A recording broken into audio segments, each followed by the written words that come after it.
Good morning, colleagues. Good morning, members of the public. Good morning, one online watching.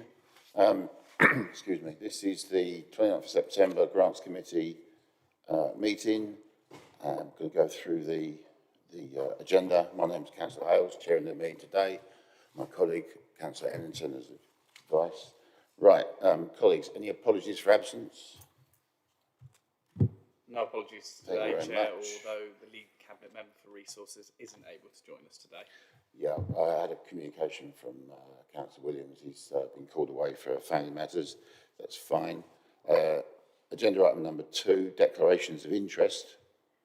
Has anyone got any declarations of interest?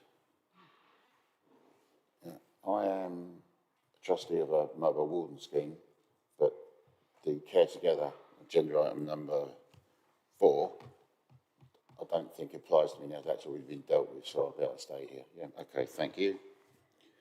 And agenda item number 3, which is the minutes from the last meeting. If I just run through, we do it as normal, page by page. Page 1, or it's page 7 in the agenda. 2, 3, and 4. Yeah. Okay. And the July one as well. That's right. And there was a set previously to that because we had a technical issue with the other set of minutes coming through, if you recall. So again, that was the meeting before last. Anyone got any amendments for those? No. So I can sign off both sets. Thank you very much. Right. So now we go to the Care Together seed funding for the mobile warden and community warden schemes, and I'm going to hand over to Emma. Thank you, Emma. Thank you, Chair. So on page 11, so this is the Care Together seed funding for mobile and community warden schemes, and a decision was made at July's Grants Advisory Committee to accept the recommendation to administer £21,000 of Cambridgeshire County Council's Care Together funding through a one-off grant scheme. And as part of this, applicants needed to come up with innovative ways to promote and expand their service at a very local level. The applications, people could apply between the 7th and the 31st of August, and schemes could bid up to £2,000. A total of 2 applications were received, totalling £15,092. And these were the Mordens and Littlington Mobile Warden Scheme, and they were requesting £1,710, and Age UK, Cambridgeshire and Peterborough. Just to note, that's 11 schemes at a total of £13,382. Obviously, doing the maths, you can see that this leaves £5,908 in unspent funds. I'd just like to point out paragraph 21. This states that I'd mentioned that the unspent funds needed to be returned to Cambridgeshire County Council.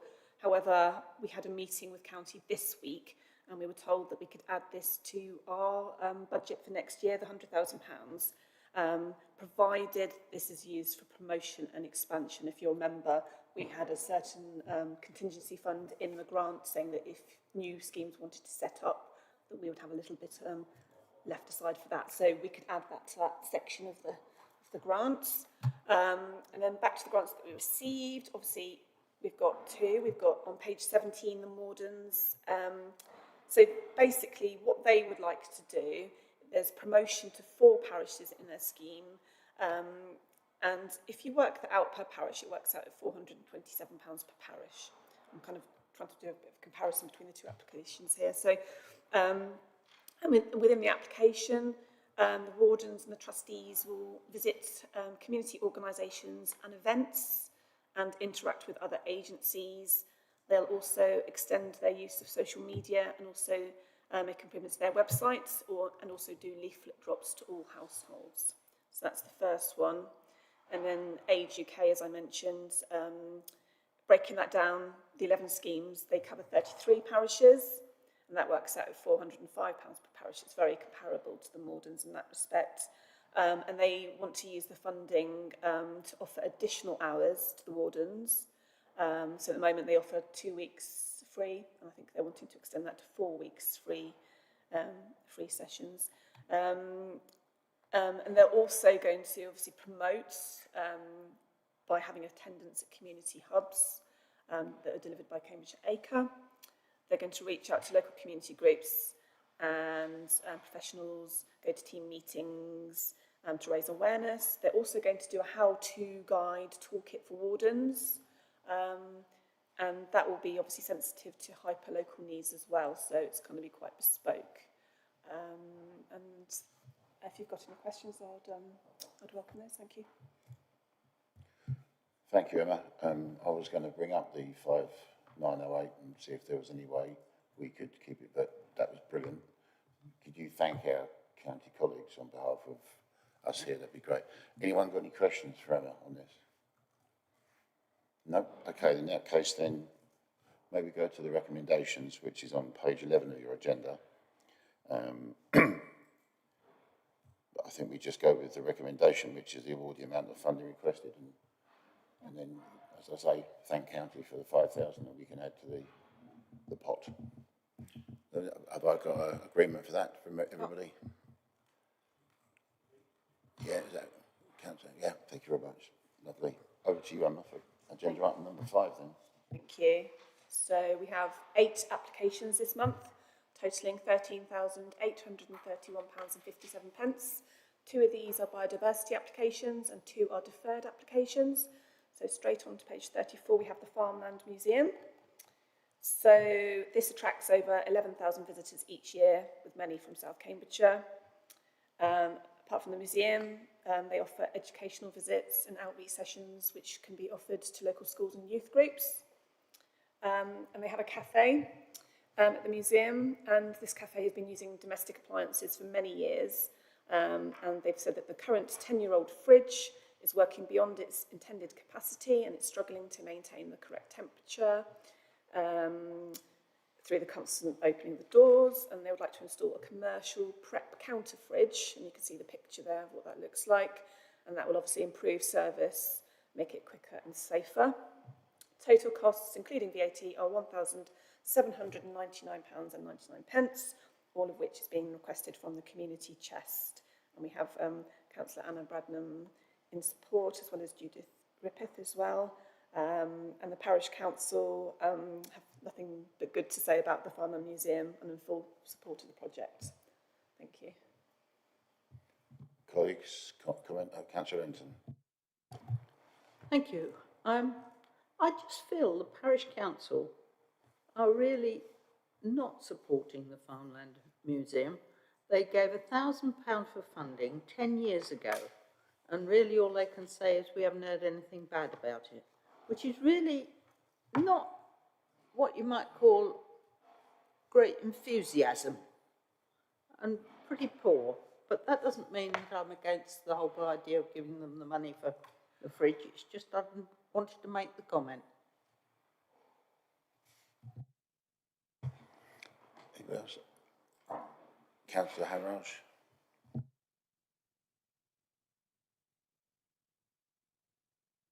Working. Yeah, sorry. I think what you say is perfectly sensible. I think we should be able to give them the funding, but ask the question,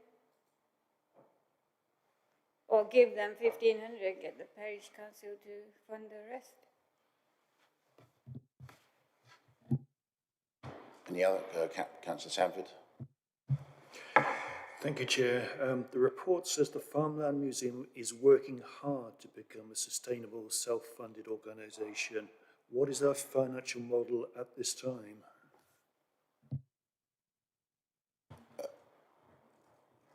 I suppose I could declare an interest here, having experience in this, not with the Farmland Museum, but running a charitable organisation which has a fully functioning cafe and kitchen. And the last thing you need is equipment that fails you, because it just literally destroys your trade in a moment. So I personally, if there's no one else to speak, agree with Councillor Ellington and Hanraj that we should fund, but it would be nice if the Farmland Museum could make stronger efforts with the Parish Council to build that relationship to help with their funding on a more local level. Thank you. Back to you, Emma. Thank you. I've actually got a meeting. I'm actually going to visit the Farmland Museum next month with a couple of, with one of the colleagues from the economic development team, and we're going to sort of suggest, we're going to have a look round and sort of see and make suggestions. We've also spoken to Councillor Rippeth as well, had a few conversations with her, suggested a few things, forwarded a few grants, opportunities potentially they could apply for. I think from what I can see, they're doing quite a bit, but I'd like to obviously visit, so I can update you, obviously. Thank you. That's great, thank you, Emma. It's a really hard field to play in, I think. Councillor Hanley. I agree with you, Chair, that we should be supporting this. The Farmland Museum is a sort of a district-wide asset, really. It's probably the only kind of museum of its type in our district. So, you know, I can understand why support for it would come from the district, and the parish council might say, you know, we'll support it, but you know, not in perpetuity. You know, I'm trying to say that it's it's an asset for the district, not just the parish. So I wouldn't be too critical of the parish council, but yeah, I'm happy to support this. Happy to support it. Yeah. Okay, I think we have consensus on that one, that we're supportive, so thank you very much on that, Emma. Over to you. Thank you. So next on the list is Sawston Youth Group. It's one of the biggest and well-known youth groups in South Cambridgeshire, with 72 children that attend. They provide fun activities each week for 4 different age groups. They've also supported many local events with their band. And a request has come from the children to do laser tag, and this would encourage young people to learn cooperation, strategy skills, and hopefully strengthen bonds and improve communication skills. It's also, as you can imagine, good exercise, which can be a stress relief. They're requesting 8 rechargeable laser tag sets, and that's enough for 32 players, and 30 Nerf guns. This is a total cost of £1,731.58, all of which has been requested from the community chest. We have Councillor Brian Milnes and Councillor Libby Earle in support. And just to say that obviously the financial support of 1,500 was granted by Sawston Parish Council in 2020 to help pay for the annual insurance and some of the capitation fee. As the group could not meet, obviously they couldn't meet during lockdown, but no further request has been made since then. So, thank you. So, out of my colleagues, as I am the eternal child, laser tag is absolutely fabulous, right? You get knocks, bumps, bruises and everything, and you get zapped every now and then with this electric shock going through your body, or the vibration. It's fabulous. But I don't want to push you anyway. But actually, I was going to introduce a laser tag session for the grants committee as a warm-up. All right. So, any questions? any questions from my future victims? I don't know the first thing about laser tag. I'm afraid it's passed me by. Shame, really. It sounds like it's good fun. But the support of councillors Milnes and Earle, for me, is important. They both clearly are very supportive, and the parish council have supported it in the past as well. So, yeah, it sounds like the sort of thing we can support. Councillor Ellington. I took my 11-year-old grandson to a laser tagging at Grafton Water. They do it in the woods around there, and he had a fabulous time.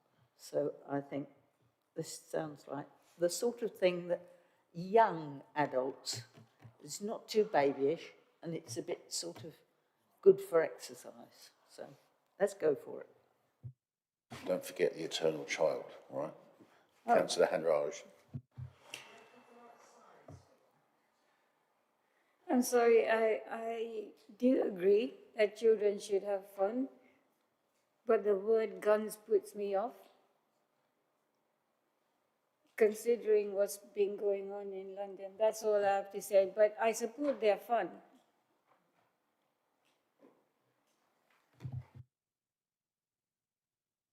Councillor Sanford? Thank you, Chair. Yeah, I'm noting the request has come from the children themselves, which tends to suggest the equipment will get well used, so I'd support the application. That's lovely, thank you. Anybody else got to say anything? Can I have a show of hands in favour of or otherwise? That's it. Okay, that's unanimous. Thank you very much. Emma. Thank you. Okay, so page 36, we have So Positive. They help people mend, repair, upcycle and repurpose clothes to calm the mind, improve mental health and well-being, and also to contribute towards a more sustainable and climate positive approach to textile waste. And what they would like to do is run some workshops, some community workshops to engage communities into some of their projects. So these events, there's 4 events that they've listed. There's the City Council Communities event, which is called Food for the Planet.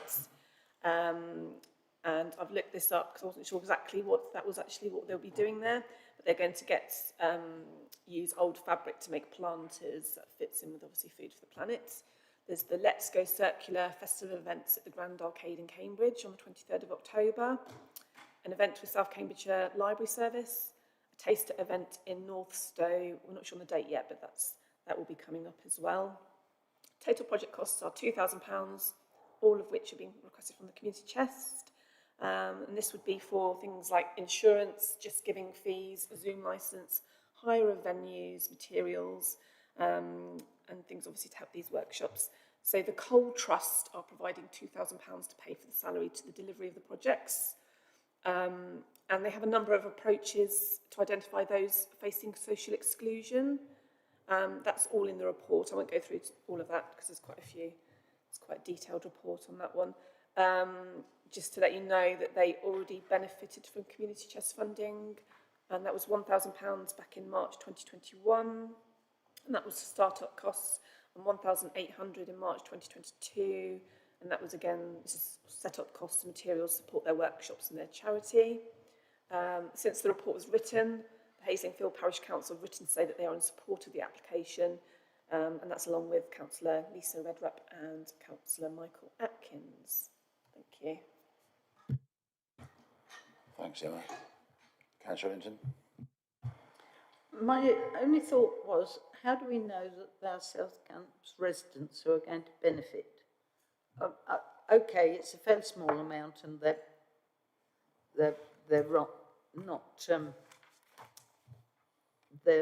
running a number of different events, but it's sort of the money that we use is provided by South Cams ratepayers at the end of the day, and therefore I think we ought to have some sort of vision about ensuring that it goes towards South Cams residents. And I'm sure Emma can tell me, but I just thought I'd ask the question. So in the report, they said that they're going to target housing associations. Obviously, they would target those in South Cambridgeshire. Again, leafleting, all these methods, they could target South Cambridgeshire. Obviously, it would be useful to know if they were funded, obviously how many did actually attend the workshops that were from South Cambridgeshire, and I'm sure they could provide that at a later date. But at this stage, I suppose it's a bit of an unknown, but they are actively going to promote. So, thank you. Thank you, Emma. Anybody else? Councillor Haraj? So I think this is a fantastic project, but I have the same question as Councillor Ellington. Does it actually benefit South Cambridge? I've a feeling this is very similar to some of the other, like COPE and other bits and pieces that we've funded in the past, where there is a broad spectrum of people that are attend or take part. I think we've always, if you like, allowed this to start to take place, and then we've asked for a report, and as Emma rightly said, we then go for numbers then. So I think, given the write-up on it and the information in the actual application that we have here, my personal opinion is we'd be okay with it. I think at the moment, I think it's quite a wide area they're going to target. Councillor Handley. I apologise now if Emma has already said this and I missed it, but did the parish, on the report it says next meeting takes place on the 11th of September and a decision will be made. Are they supporting it? They support it, but financially not, unfortunately, no. They're not put. Because I suppose it's something that benefits the whole district, although the organisation is based in Haslingfield, as far as I can see. These events are there for everybody in the district. So. Thanks, Emma. Yeah. I feel similar to you, actually, Chair. Yeah. I think we can support this. Okay, unless there's anyone who's against it, if you could just give me the nod if you're against it. If not, I'm looking around the room. I think we have unanimous approval on that.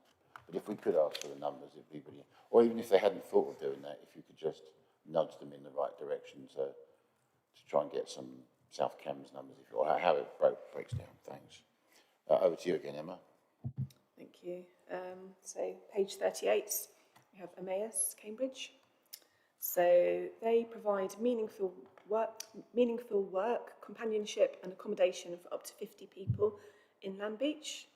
Those accepted will receive their accommodation, food, utilities and other essentials for daily living. What they need to do is sign up to working for 40 hours a week within the community and social enterprises and sign off all benefits except housing benefits. So there is a mobile gym known as Fitness Rush Mobile, which is in a van, essentially, and it visited them back in the summer for 6 weeks. It has a maximum capacity of 8 people, and it proved very popular. There's people that other people from Emmaus that would like to sort of take part as well, but obviously they're restricted because there's only a certain number of people that could do this.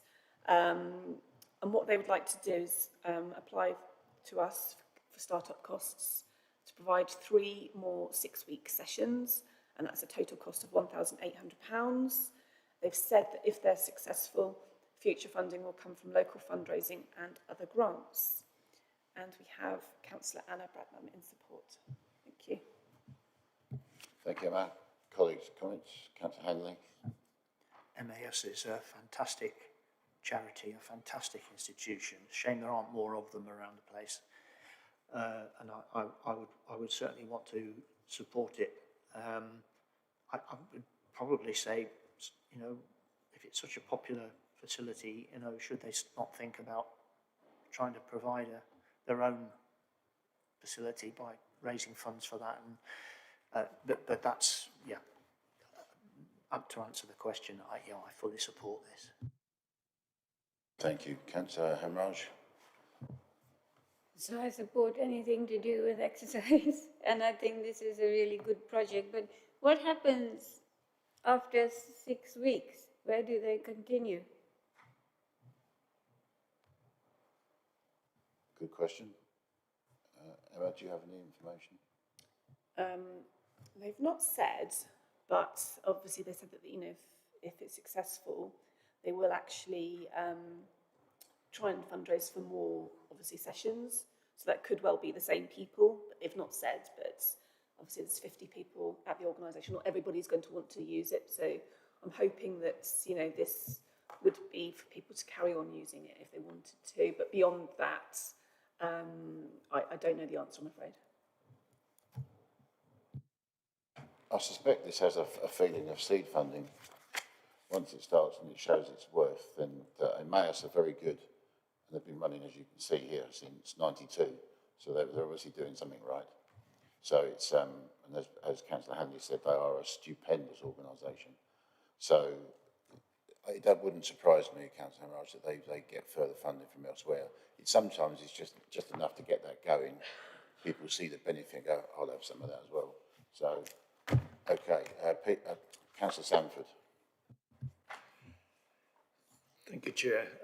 Just following on from that, I'm wondering what startup costs they're covering, because the mobile gym obviously already exists. It's visited for 6 weeks, so presumably the site location is all set up and everything. So is this just paying the fees to the mobile gym for 6 weeks more, or a little lack of detail there, which is rather concerning?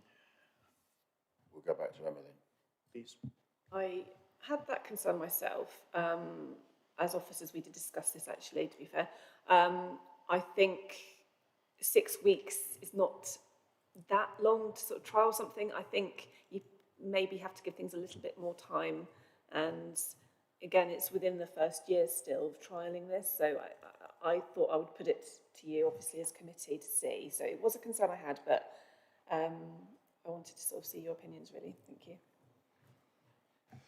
Okay, right, hearing what people are saying, I wonder if this is something that we could think about then. So, my personal opinion is that we would run with this, but we could put some caveats, if you like, so that we would very much welcome Emmaus giving us some more detail about how it's going to continue on afterwards, how they're going to, what that £1,800 is actually going to be used for, in quite, I think, significant detail. Right, as an addendum, if you like, to what we've already got here. I don't think I have a problem with the funding in the first. I'd just like to know, if you're all happy with that, yeah? We'll go with that. I mean, obviously, this is a recommendation to Councillor Williams, League Member for Finance and what have you, so he may well disagree with us, but we're the advisory group, right? So I think, looking around the room, we'll run with it, but with those caveats. Councillor Hanley. Just a final comment, Chair. Can I ask Emma, would you be able to put Emmaus on to the County Council, because it's the sort of thing that they, since it's a health and wellbeing issue, it might be something that they can run with as well. So I would if we haven't already, I would suggest we do. Thank you. And back to you, Emma. Absolutely. I'm sure they're on their radar, but I will obviously put them in their contact with them as well. Yeah. Thank you.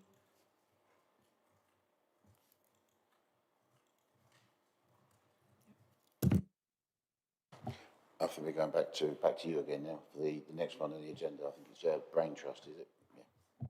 Thank you. Yeah. So page 39, we have Brains Trust, which provides personalised support to help people with a brain tumour, and this also extends to their loved ones as well. Just a little, some figures here. In Cambridgeshire alone, there are 137 team Brains Trust members and supporters. So there is a Brains Trust Baspell 10 miler, which is an annual 10-mile running event. This year, the event's going to take place on Sunday, the 26th of November. This is a charity event with all proceeds going to the charity. It also allows community groups, such as sports clubs and school PTAs, to fundraise, and also encourages more people to take up running for their health and well-being. Costs to put on the events are on average around £3,500 to £4,000, and £500 has been requested from the community chest to help cover these costs. Shortfalls will come from 10 local businesses at around £2,000, Hertfordshire County Council, other donations, and the entry fee from the first 50 runners. Bassingbourn Parish Council have provided marshal support for the events and will possibly provide a financial contribution for the drinks for the marshals. That's to be confirmed. All remaining money generated from ticket sales will go directly to the charity. And we have Councillor Susan van de Ven in support. We've also would like to welcome, I think Ashley Hawkins is online, who may have any questions. He's our applicant for this.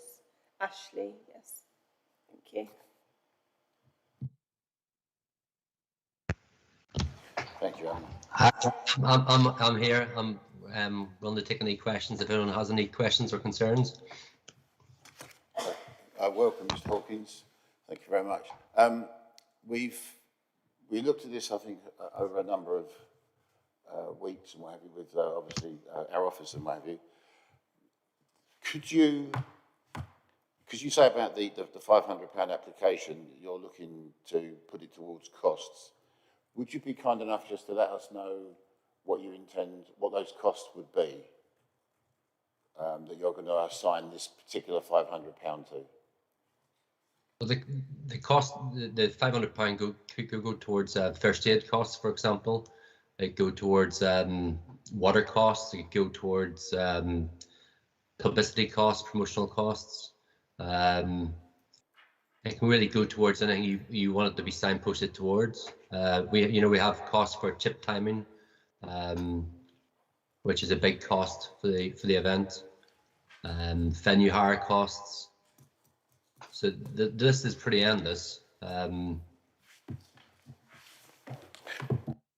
Okay, right. So I'm just going to look at my colleague officer here. Publicity and what have you, we don't do under this grant, do we? But the other stuff that Mr. Hawkins has spoken about with the first aid provision would be. Yeah, publicity, I suppose, if we're sort of saying a start-up, if it's a revenue type cost, then potentially, yes, it could be covered, because it's a revenue cost, so maybe yes, but yeah. But part of our criteria, Mr. Hawkins, is that we won't, for the community chest, we won't fund publicity stuff or publicity-based applications, if I'm correct. Excuse me. But we will fund other bits and pieces. So where you mentioned the first aid, I'm sure that's going to be a significant cost that we would be able to contribute towards. So if that would be acceptable to you, I'll go to the floor and speak to my colleagues now and see what they say. But that's where we're aiming at. Okay, back to Emma. Obviously from the application, you've also mentioned that there's chip timing, medals and trophies as well as part of those costs. Race number costs and race packs, which I should imagine obviously contributes quite a bit. But yeah, so you see where we're coming from here, Mr. Hawkins, yeah? Thanks. Right, I'm going to go to the floor now. Councillor Sanford. Thank you, Chair. I think it would be completely appropriate to ask for a costed list of what council taxpayers' money will be used to purchase. Otherwise, there's a risk, as we discussed, it'll just disappear into a pot and there'll be no accountability. So I'm happy to approve, subject to a costed list of what we're funding. Anybody else? Councillor Hanley? Yeah, I support what Peter's just said. I think we need a specific item that we can point at and say that's what this grant has funded. Councillor Harrow's. I agree with what the councillors are saying. Councillor Hampton. I was just thinking that there must be other things that have to be bought, like tape and posts and signs for the road and all sorts of bits and pieces, which we would be happy to support, but maybe they're already in the store cupboard waiting to be used, but could be added to the list that we're being asked. And I think I heard you say water for water bottles and things. I understand that could be added to the list, included in the list. So I think there is probably enough to cover the 500 if you just adjust the way your budget looks. Brilliant. Councillor Hanley? I just suggest that this is perhaps Mr. Hawkins and Emma can talk about this and get something specific before it goes to the lead member for resources. Something say, look, this is what this funding is for, because otherwise I can see that he may well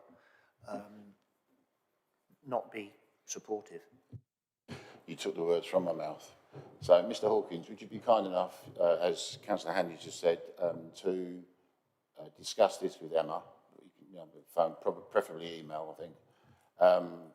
In that email, would you be kind enough to list some of the things not publicity based that you want to be putting the 500 quid towards, and then Emma can then be assured and make the recommendation. So I think based on that we approve it, but it's going to have to be with that caveat, if you like, that information can be provided, and then obviously the lead member for resource could make it easier for him. Yeah. All right. Okay, thank you very much. That's perfect. Thank you, Chair. And thank you very much for attending. That's really great of you. Thanks. No, thank you. Thank you. Cheers. Emma, over to you. Thank you. So we have our first biodiversity application. This is on page 41, which is from Cambridge Past, Present and Future. You'll obviously, I'm sure you're aware of them and what they do, the work that they do, but they protect the amenities, green spaces, historic buildings, character and setting of Cambridge and its neighbourhood for the benefit of the public. They provide over 100 educational, cultural and recreational events each year. And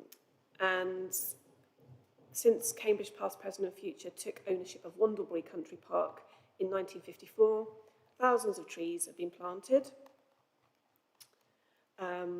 And the cost of managing the woods at Wandlebury has been broken down in the report, and this includes managing veteran trees, coppicing, tree planting, planting woodland, ground flora, installing bird and bat boxes, materials and training.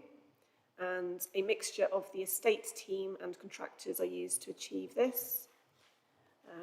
There's also a breakdown of the woodland management costs, which total just over £44,000, and £2,000 has been requested from the community chest. Requests for funding have also been made to a couple of organisations. We've got the Chapman Charitable Trust of £1,500 and Illumina Community Grant of £15,000.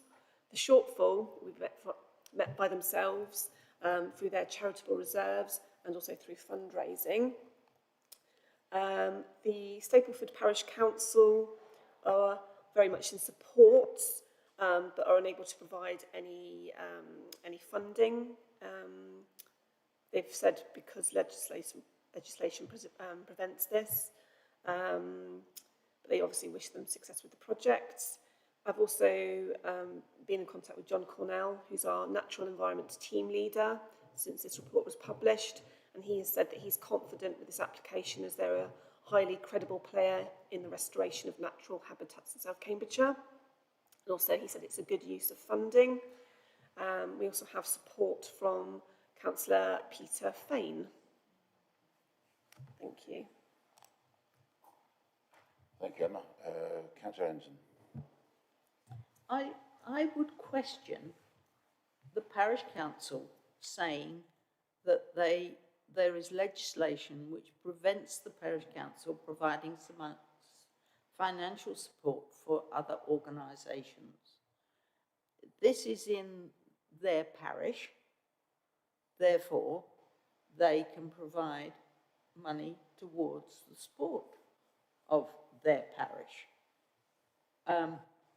And if for some reason they believe they can't give it to Cambridge Past, Present and Future, then they should find some other way of giving it to them in a way which will support their parish, in my view.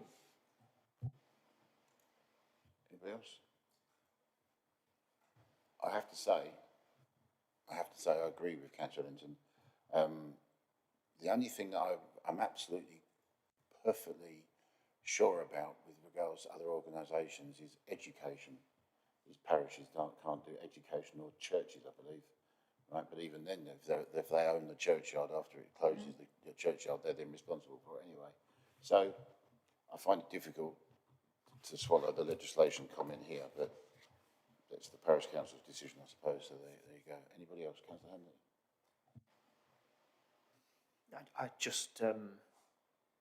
I think that the project is, fantastic. It's something that we should be supporting, but I just kind of putting £2,000 of council taxpayers' money into a kind of a big bucket along with lots of other funds.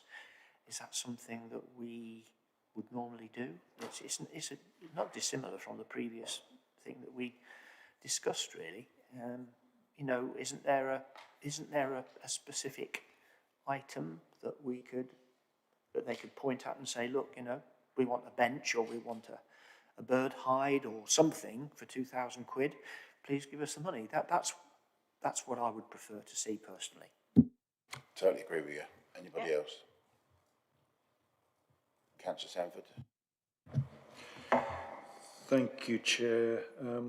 I do know that CPPF received a grant towards the restoration of Bourne Windmill a few years ago, so they do know, the different ways their projects can be funded by not just the district council, and I completely agree with Councillor Ellington about the parish council interesting reason for not contributing, but this almost seems like a project that CPPF should have a big public appeal and whatever public fundraisers, rather than asking for drip funding from the district council. So I'm kind of ambivalent on this one. Okay, Councillor Harraj, do you have anything to add?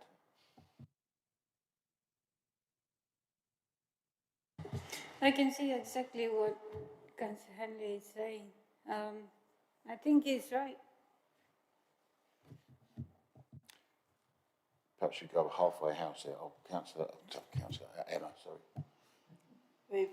They've said that they do fundraising every year, so I think they do obviously publicise it and try and get as much money as they can from local people. Thank you. I think we hear you. We read the it's a lovely application. As Councillor Hanley said, it's a really terrific project. But these are very well-versed people, as Councillor Sanford said, in getting their finances together, in my view. And I think they could well have made an application with specific funding request for a item or whatever. So would colleagues be supportive of deferring this to the next meeting and asking Emma to go back to the applicant to say, is there anything in specific that you would like to ask £2,000 for as an item or something else other like that, as Councillor Hanley described, and Emma would know what to ask anyway. If that's the case, then we'll defer it to the next meeting. I think they should be able to come back quick enough. Is that okay? Yeah. That's lovely. Makes sense. Thank you. Okay. We have a deferred application on page 45, another biodiversity application. This is from Marvel Green Management Company. You'll remember this from last month. So basically, they wanted £2,000 for their wildlife corridor project. The further information, just a further reminder, this is a small housing development consisting of 18 houses in Meldrith, where residents own a wooded green piece of land. And there were some questions we wanted to find out from them. Firstly, details were required on the management structure, including what involvement each of the members have in the scheme. We've been told that it was set up by the developer to enable the maintenance of all the shared areas. The managing agent is currently Janet Ever Limited. All residents are members of the management company by virtue of paying a service charge towards the maintenance. Second question was whether members will be remunerated through this grant, and if so, how much. They have specifically said they are not seeking to be remunerated, so that's that one. And the last question was whether any of the annual service charge is allocated to this project, or will South Cambs District Council be funding all of the costs?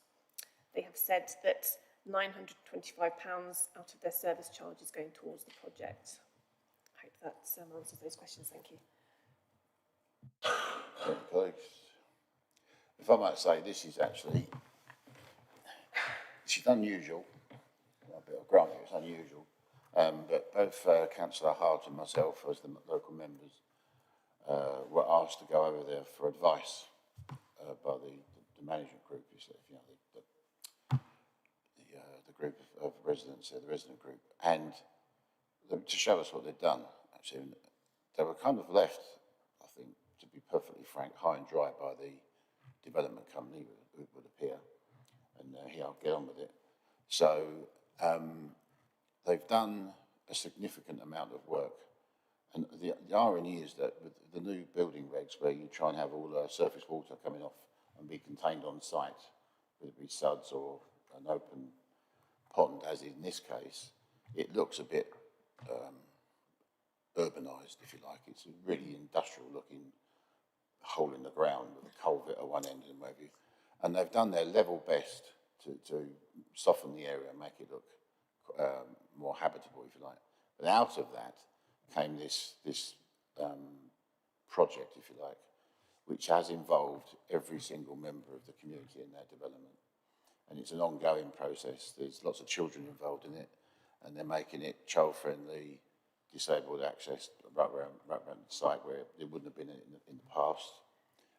It was around this pond. It's a significant. It must be half as big as this chamber.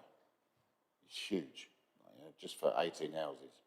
So, as you'll see, Mr. Hillam Lee Hillam from our watercourse department has been on site as well, and has offered the services of the council to do some, I can't think of, refurbishment, if that's the wrong word, of the river, the watercourse to the rear of the site that this drains into eventually. So actually it's a pretty nice project. So from my point of view, I think it would be money well spent. And it's not a closed site, it's open to everybody. And they're intending to do, as you can see from the application, various bits and bobs of the primary school and what have you.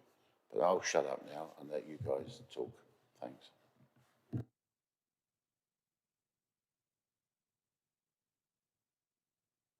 You need to talk now.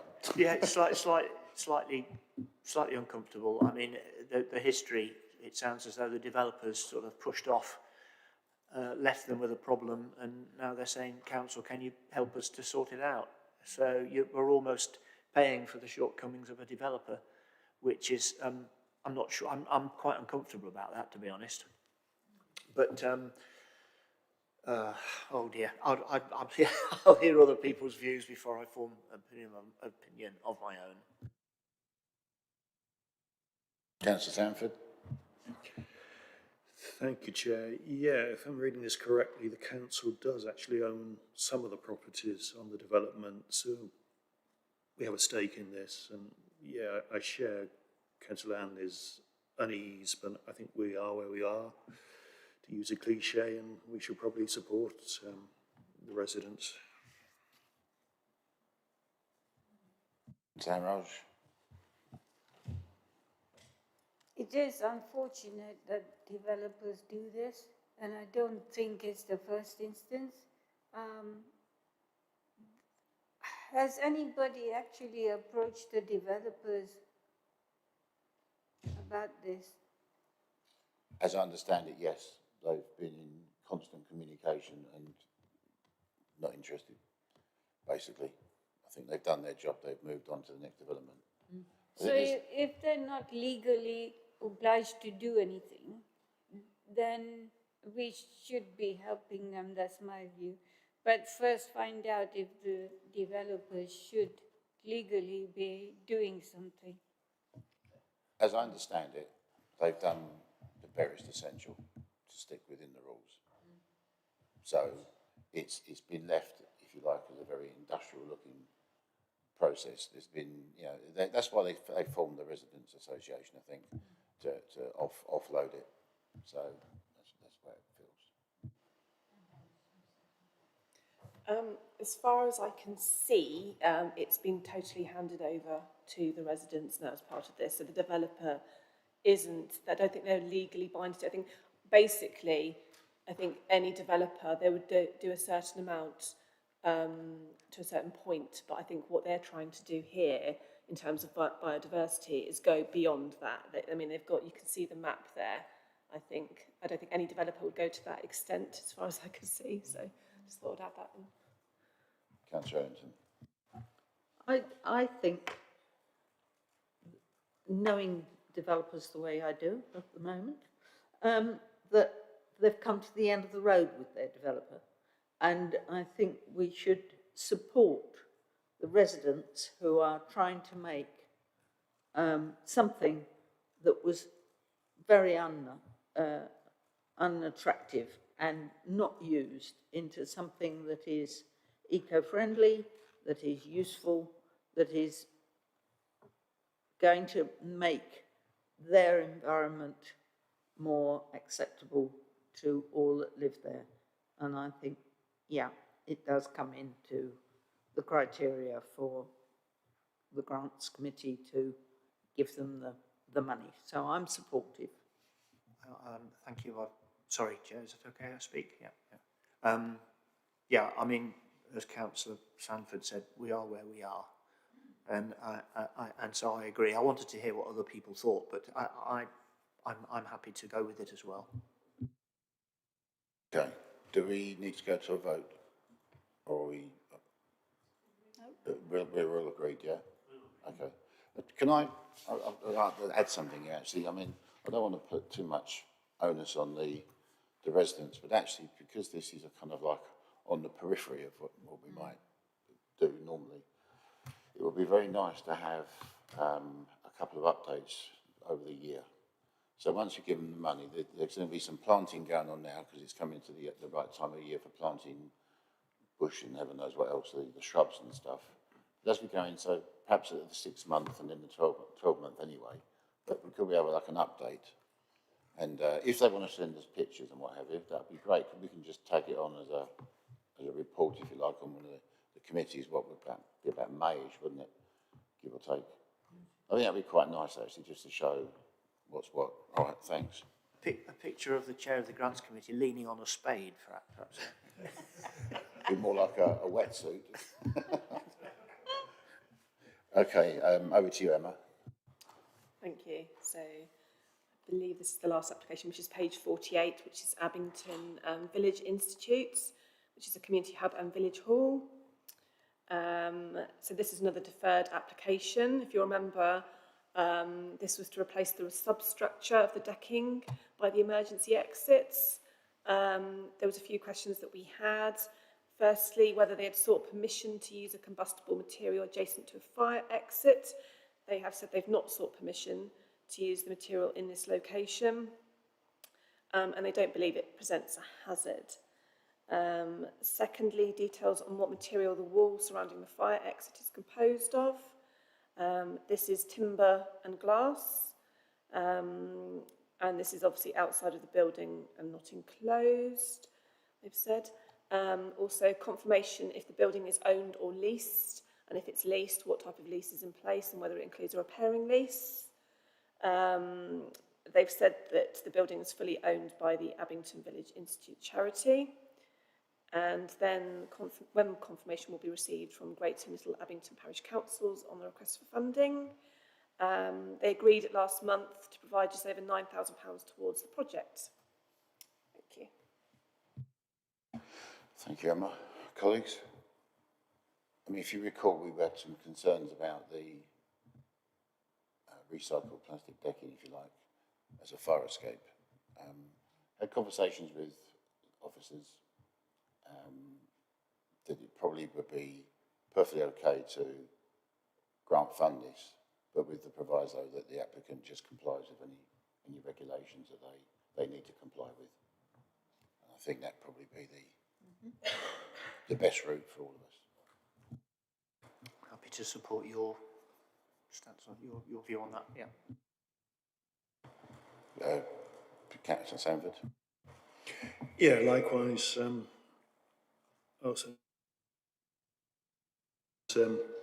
chipped in a significant amount of funding, so they're obviously supportive. So, yeah, I think we can go forward with this.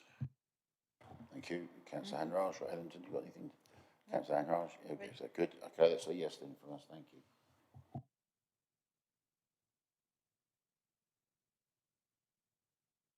That looks about like you're done for the day. Wow. Thank you, Emma. Brilliant. Thanks all yourself and the colleagues as always, and to our democratic services for running the system and what have you. Just like to say thank you very much for coming along, and to all because it's now September, back end of September, so the summer holidays are finished now, so the thousands of people have attended this meeting online to watch us give away some public money. Thank you to you, but it's all over and done with now. We'll see you next month. Thank you very much. Bye.